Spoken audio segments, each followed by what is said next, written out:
ഞാൻ നിന്നെ ഏൽപ്പിച്ച് ജോലി ചെയ്യാൻ നിന്നെ കൊണ്ട് കഴിവില്ലെന്ന് എനിക്ക് ബോധ്യമായി. പക്ഷേ ഞാൻ നിനക്ക് തരാവുന്ന പണം ഇതാ, എടുത്തുകൊണ്ട് സ്ഥലം വിട്.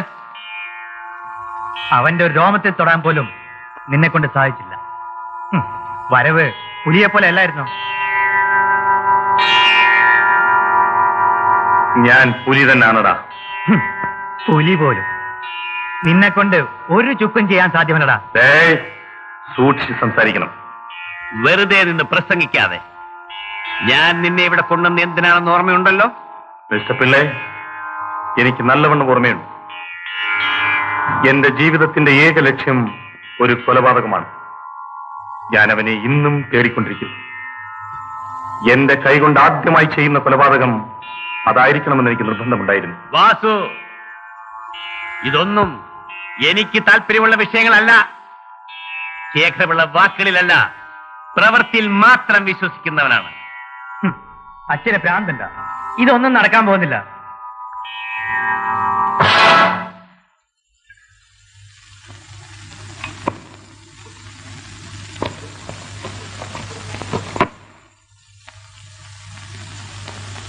രണ്ട് ദിവസത്തിനകം അവന്റെ ശവം ഞാൻ നിങ്ങളുടെ മുമ്പിൽ എറിഞ്ഞു തരും.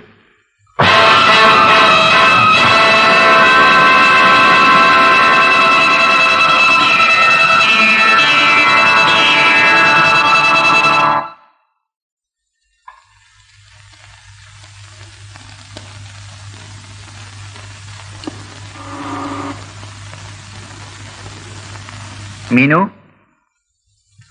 സാറോ? അല്ല, മോനോ? മീനു ഇല്ലേ ഇവിടെ? ഇങ്ങോട്ട് ഇരുന്നാട്ടെ, അവൾ കുളിക്കാൻ പോയിരിക്കുകയാണ്. ഈ രാത്രിയിലോ? അടുത്താണ്. എന്താ മോനെ വിശേഷം? എന്റെ അനുജത്തിയുടെ പിറന്നാളാണെന്ന്. മീനുവിന് എന്തെങ്കിലും കൊടുത്തിട്ട് പോകാമെന്ന് കരുതി.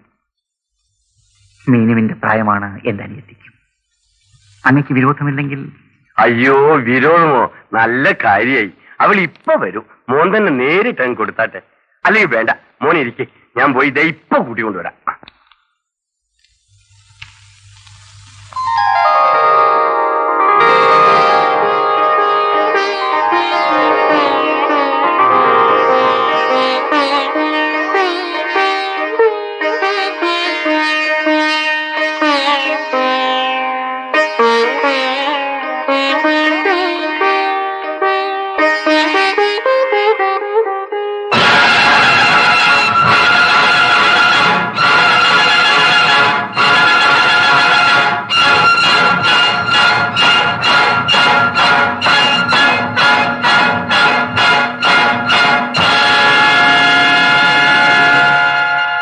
നീ എന്തിനോട് വന്നു? എനിക്കിഷ്ടമുണ്ടായിട്ട്. സൂക്ഷിച്ച് സംസാരിക്കണം. ഇല്ലെങ്കിൽ എല്ലിന്റെ എണ്ണം കൂടും, പല്ലിന്റെ എണ്ണം കുറയും. എടാ, ഇത് നിന്റെ പഴയ പല്ലവിയല്ലേ? നിന്റെ കഷ്ടകാലം അടുത്തിരിക്കുന്നു. ഇല്ലടാ, നിന്നെ കിട്ടിയത് എന്റെ ഭാഗ്യമാണ്. എന്റെ പുതിയ പല്ലവി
വിളിക്കൂ, ആശുപത്രിയിലേക്ക് കൊണ്ടുപോകാം.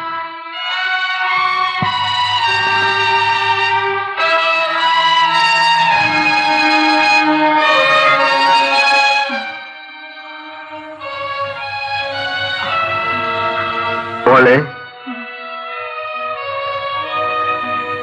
ഈ സാറിനെ കുറിച്ചാണ് ഞാൻ ചേട്ടനോട് പറയാറുള്ളത്.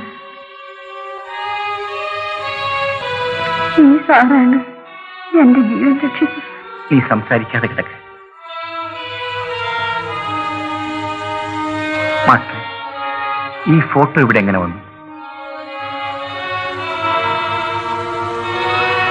സാർ, ഇവളൊരു അനാഥയാണ്. വർഷങ്ങൾക്ക് മുൻപ് ഒരു പിച്ചക്കാരന്റെ കയ്യിൽ നിന്നും വാസുവാണ് ഇവളെ രക്ഷിച്ചത്. ആ ഫോട്ടോ ഇവളുടെ കാണാതെ പോയ സഹോദരന്റെയും മരിച്ചുപോയ അമ്മയുടെയോ. അന്ന് ഞങ്ങൾ അവിടെ തിരക്കി ചെന്നപ്പോൾ ആകെ കിട്ടിയത് ഈ ഫോട്ടോ മാത്രമാണ് സാർ.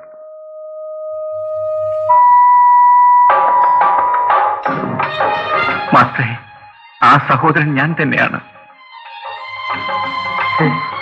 ബിന്ദു, ബിന്ദു, ഇതാ നിന്റെ വിജയേട്ടൻ വന്നിരിക്കുന്നു. ബിന്ദു, ബിന്ദു.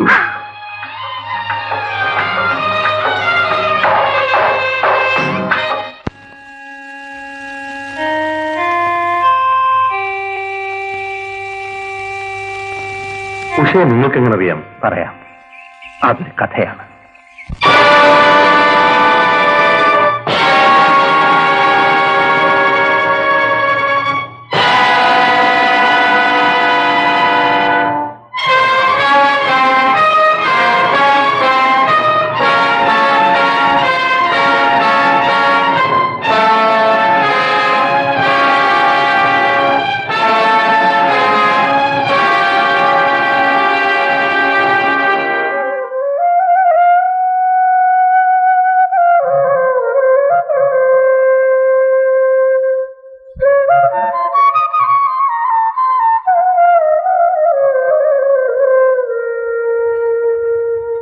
ഓഹോ, ഇതാണല്ലേ കാര്യം.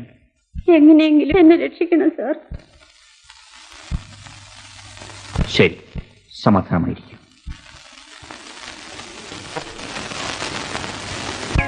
അങ്ങനെ ഞാൻ അവളെ കല്യാണത്തിൽ നിന്നും രക്ഷിച്ചു. നിങ്ങളുടെ ലക്ഷ്യവും ഉദ്ദേശവും നിറവേറി. എന്റേത് മാത്രം ബാക്കി നിൽക്കുന്നു. മനസ്സിലായില്ല. വരൂ, പറയാം.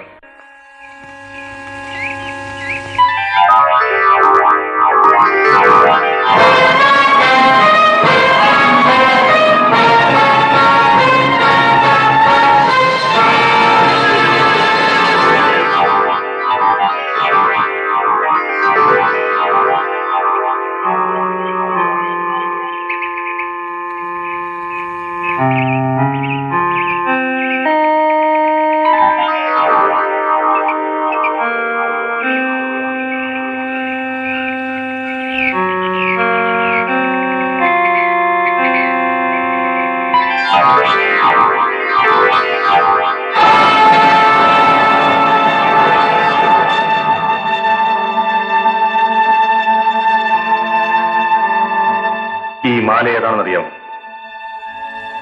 എന്റെ അച്ഛൻ എന്റെ അമ്മയ്ക്ക് കൊടുത്ത സമ്മാനമാണ്. അറിയാം. അറിയാമല്ലേ? അപ്പോൾ എന്റെ അമ്മയെ കൊന്നത് ആരാണെന്നും നിങ്ങൾക്കറിയാം. ഇപ്പോഴെനിക്കെല്ലാം മനസ്സിലായി. എന്റെ അച്ഛനും നിങ്ങളുടെ ഭർത്താവും ഒന്നാണ്. ലോകത്തൊരു ഭാര്യയും സ്വന്തം ഭർത്താവ് മറ്റു സ്ത്രീയുമായി ബന്ധപ്പെടുന്ന ഇഷ്ടപ്പെടില്ല.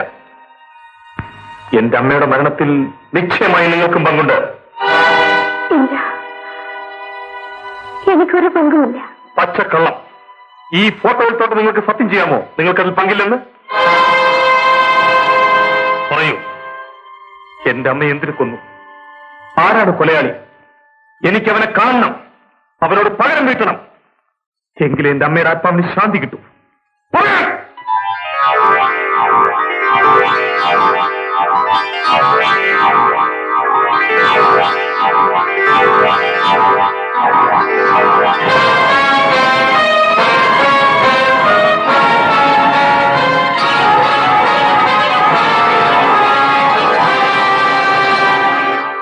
ഒരു പങ്കുമില്ല മോനെ.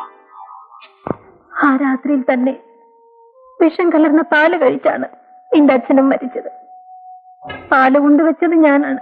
പക്ഷെ ആ പാലിൽ എങ്ങനെ വിഷം കലർന്നു എന്ന് എനിക്കറിയില്ല. സത്യമായി എനിക്കറിയില്ല മോനെ, സത്യമായും. എടാ കുലദ്രോഹി.